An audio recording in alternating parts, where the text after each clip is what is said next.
In an ever-evolving digital landscape, for your business to thrive, you must adapt or die.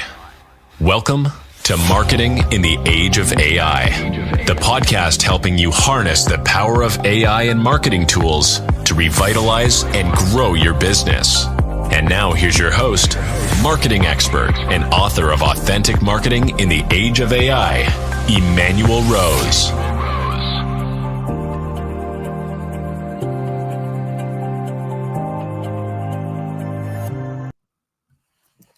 Welcome to this episode of Marketing in the Age of AI.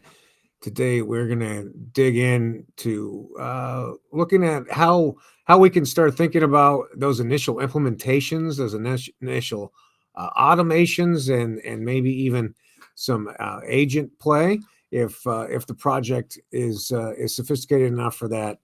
We'll be definitely talking about how the process by which you can take a process that hasn't been automated before, or maybe that's a legacy process, and thinking about how to break it into steps and then how to deliver those steps to the guys on the tech side to get the outcomes that you're looking for. And joining me today are the partners from AIAsystem.com, and very experienced and capable men, dating all the way back, I think, into the early 2000s at tech. So Maurice McCabe and Dustin Jensen, thanks for joining me today. Thanks for having us. Thank you. Yeah, absolutely. Yeah, Dustin, we had a great talk a couple weeks ago about AI in general, and today we're going to bring it down into a finer point of once a group or a small business decides, hey, I want to embrace this change, then what is the next step that they get into from your perspective? Well, I can take this one if you like, Dustin. You're the star today. Yeah, well, I mean, it's a new kind of tool set that we have. It's a new tech stack, and we have new tools that we didn't have before a couple of years ago, and we can now automate workflows that weren't possible to automate as of just, like I said, a couple of years ago. Yeah. So this is like an opportunity that's it's a long time promise that AI had this incredible capability, and it's now finally coming to realization.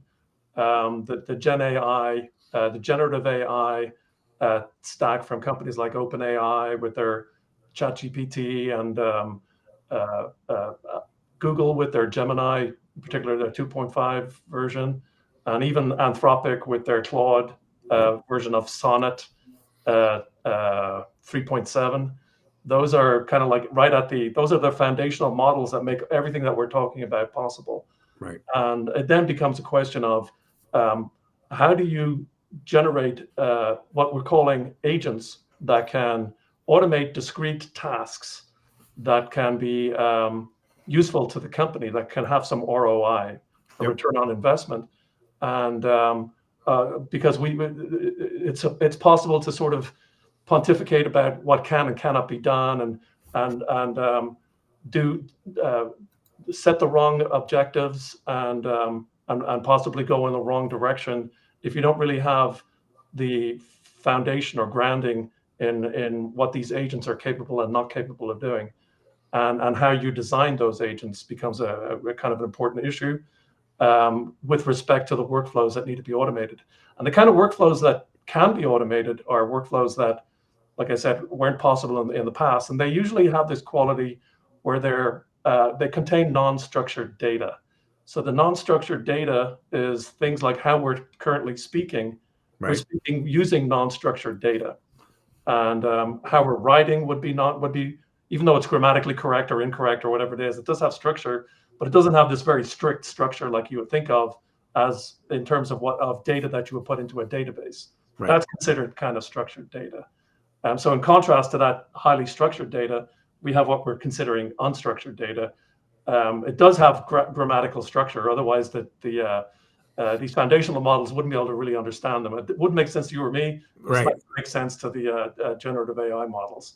Yeah. So it has that kind of at least that kind of grounding or foundation that even though the term unstructured data, it does have a lot of structure. It's just right, just not database structure, right? Yeah, it's just a technical term that doesn't really have much meaning in common parlance, but as a technical term, it makes sense. So if I'm looking at a project, how do I start to deconstruct it to be able to put it in front of somebody like you, Maurice? Yeah, that's a great question, Manuel.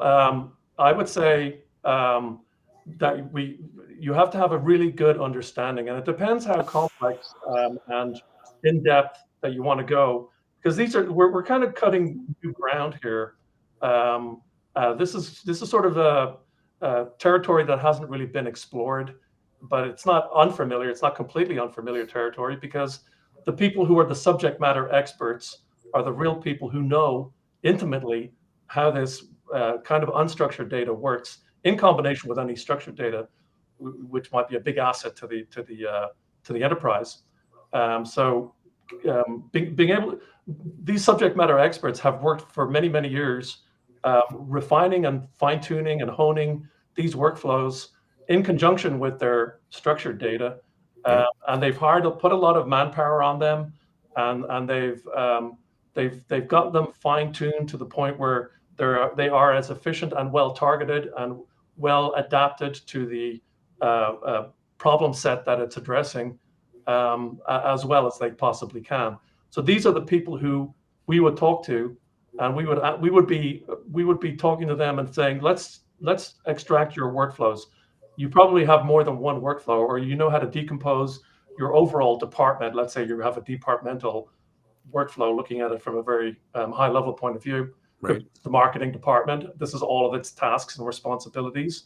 And we have all of our staff, we have all of our systems, information systems with their structured data. And now we have all of these workflows that capture this data. Some of it gets distilled to a point where it gets entered into the structured data, the database. It could be Salesforce, it could be any other kind of CRM, HubSpot, or any other even other kinds of could be just spreadsheets, could be any kind of representation of structured data. And we would then try to find out, where does this data originate from? How is this data originally captured? How is it refined? And what happens before it gets to the database? And we would look at that part of the workflow, and we would say, which parts of this workflow are good candidates for automation using this new GenAI tech stack, generative AI tech stack? And we would be able to identify just how complex some of these workflows are. And over the years, when these SMEs have been working on their projects, they've become fairly complex in most cases. And so we would then have to decide, is one agent enough to do this, or do we need a collection of agents to get this properly? And the reason why you break it up into smaller and smaller numbers of agents, or larger and larger numbers of agents, I should say, operating on smaller and smaller tasks, is so that you reduce this concept of hallucination. Human beings are kind of subject to hallucination as it is, and we could be living in a simulation now for all we know. Right. That's kind of like just taking it to the logical extreme. But these foundational models have inherited that kind of hallucination, if you will. Sure. I don't know if they've inherited it, but they do exhibit it, because they're kind of statistical models, and our brain kind of works in that kind of statistical model sense as well. We're only able to run on, I think it's 30 watts that our brain runs on, and you got to sacrifice. You got to constantly be pruning parts of your brain and your different expertises. They fade if you don't reinforce them. And likewise, well, that doesn't happen with the Gen AIs, but they also have to focus on certain parts of their expertise so that they can reduce the chances of this kind of hallucination. So there's a little bit of comparable analogy there that might help you try to understand, or it might help you in understanding how to relate to this concept of hallucination. But it is the reason why we break it down into small and smaller steps. So to get to that level, you need to capture these, what we would call generally the requirements. And so you need like a project requirements document. You would try to distill it down to these lower levels if it's necessary, which we would generally expect it is necessary. And then we go down. Then we get down to the level of where we can start firing up a project and bringing in the dev team. Make sure they have the right skill sets, and then do the project management and start delivering these agents. And this is done on an iterative type of basis. So the project would be delivered in its early form, and then we would get feedback, and then we would redeliver based on that new feedback. And it generally grows in complexity and depth and capability. Yep. And I may have jumped ahead a little bit, because before you even fire off the project, you do have to estimate the ROI. So like when you're picking out these workflows with the SME, just to take it back a step, Sure. we would pick the candidates that are a good fit for return on your investment. So you would figure in how many people can we free up from these kinds of repetitive, low value tasks that but that are not possible to automate up until now. So it did require putting in hours of time. Those tasks are the tasks that have the best ROI. Right. So if we can automate those tasks that have the highest number of people with, let's say, the lowest amount of complexity, those are the ones that we would typically pick first. I love it. That's the low hanging fruit, basically. I love it. Yeah, so we have a couple ideas to make the assessment with. One would be what's the most number of, say, hours that people are spending on a task. Maybe what could we get from the developers? They've already created something similar, and so it's kind of an all businesses are dealing with this, and then what could we implement maybe the quickest. Right. And speed is the other factor as well. So that's a very good point, is that you often don't want to bite off the biggest project that has the highest ROI, right. Because it's a big deliverable, and you want to find a way to build confidence with the enterprise, and with the stakeholders in the enterprise and stakeholders of these workflows. And this is like I said, it's a whole new toolkit. Yeah. So it's opening up opportunities that didn't exist before. But so you need to have a proof of concept, basically, or a proof or a pilot. Yep. that something of this nature can work.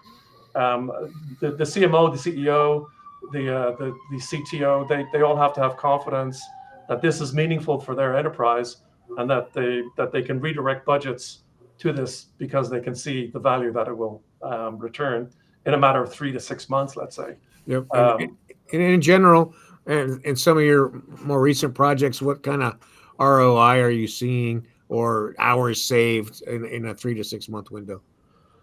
Well, we're seeing a lot of case studies that show that the ROI is very meaningful. It's if you can imagine, you're hiring a person, they may be at a mid-level, let's say mid-range salary or something like that, and they're spending a lot of their time on functions or workflows or parts of a workflow that are not that don't return as much value as other parts of their workflow can return. So we're seeing like that the underlying time sink on low complexity tasks but time consuming tasks are where we see the best ROI. And we're talking, we're eliminating maybe 20 to 30% easily of that low that low value, low complexity portion of their daily work routine. Maurice, with like the drug trial, how much time do you think that was saving? With the raters and things. I mean, it might be more than 30%. Yeah. Well, with the Raiders, I'm speaking conservatively because the numbers are a little bit too fantastic, and they become a little bit unbelievable. It's hard to believe it if you're saying, "Hey, we're saving 90% of one FTE." You can't come out of the gate saying that. Yeah, you just don't have, nobody believes that. No one's going to believe it. Yeah. But yeah, I mean, eventually we will get to that point as the tool sets mature, and the agentic tool sets like LangChain and LangGraph and Crew AI and other platforms like Google just released a new one with their A2A, and there's MPC, and other kinds of tech parts of the tech stack that are starting to mature. Things are going to accelerate in terms of how better the ROI will become over time. We're literally coming up that learning curve, and that even the foundational model guys are coming up that learning curve. The existing Gen AI models are going to change fairly soon. They're going to become much more capable, and every one of these LLMs is going to be an agent creator, right? I mean, that's where we're headed. Yeah. Eventually, yeah. The programming language of the future is is English, right? And the real art here is how well can you specify your workflow in English, right? Yeah. And right now, it's not smart enough to convert your very precise language into automated workflows. Yeah. But it's becoming more and more capable. That's why we can say confidently that we're 10x engineers kind of thing, because we can, compared to the traditional coding methodology, the AI assisted coding methodology is at least 10x. But it all depends on how well you can spec it out. Sure. And that's where you hit this. It is a bit of an art and a science, knowing how to spec out something very, very well so that it is working with the current Gen AI tech stacks that are out there. In particular, Anthropic. Anthropic is kind of leading that space right now. Yeah, with the MCP. So, all right. So let me just recap. So, if I'm a CMO at a mid-level company, I want to identify kind of all the broad tasks of my department, and then I want to look and say, how are we delivering these things, and what is the step to deliver each of these broad tasks, and how much time are we spending on it? Yeah. And then from there, then I can meet with you and say, hey, let's take a look at this thing where maybe I don't have a really strong person, or this is costing me too much because I have to outsource it. Can we start here with this nice 10-step process and get a working relationship together? Does that make sense? Yeah, the way we like to go into an engagement is we can come in as a consultant at the highest level kind of thing, where we do the help with the workflow specification and capturing. We can identify fairly early on which ones are better candidates for automation. So we can save you a lot of time in that respect. And then when it comes down to actual implementation, we can get thick into the nitty gritty on how to spec it out. And then, like I said, the better you spec it out, the easier it is for us to deliver. And then on the delivery side, we can help you out with platforms. If you're using voice, if you're using telephony a lot, we can help with automating the telephony. We have a telephony platform that runs on voice, runs with voice, and has all these Gen AI foundational models built in. And we have agents already set up to work with a lot of common use cases. So we can give you a head start in that regard. And we're also building a suite of enterprise agents that work well in a marketing context.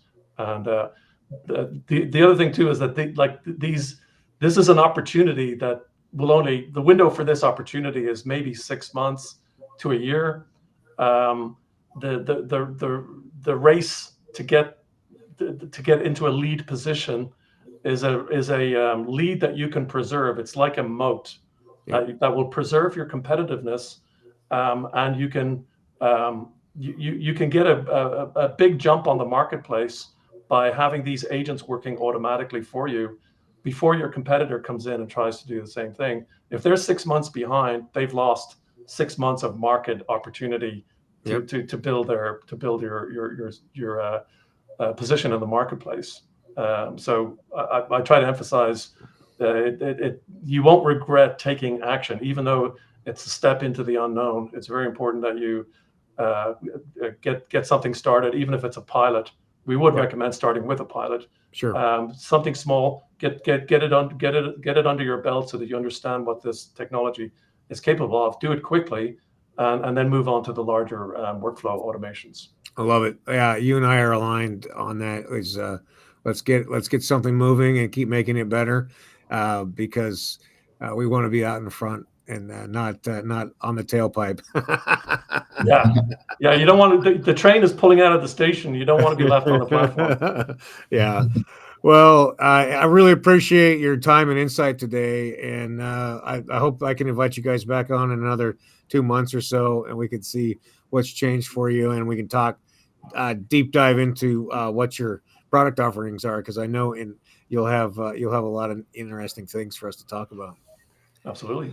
All right. Well, thanks, Dustin. Thanks, Maurice, and I look forward to seeing you again soon. All right. Okay. Thank you. Thanks, man. I love it. Let's see. AI, ready, fire, aim. Make sure you document your departments, document your processes, and get the AI customizations, automations, and agents project started so that you can lead your market and be out in front and let the competitors chase you. I hope that today you take some time, dig into some AI tools, find a way to save 20% of your work day, your work week, your work month, and use that time to upskill, to spend it with your friends and family, or to get outside and get into nature and experience being human again. This is Emanuel Rose, Marketing in the Age of AI. Thanks for listening to Marketing in the Age of AI. Be sure to subscribe wherever you heard this podcast so you never miss a future episode. Your copy of Authentic Marketing in the Age of AI is available at Amazon.com or EmanuelRose.com. You can also connect with Emanuel on LinkedIn. Thanks again for listening, and we'll see you next time.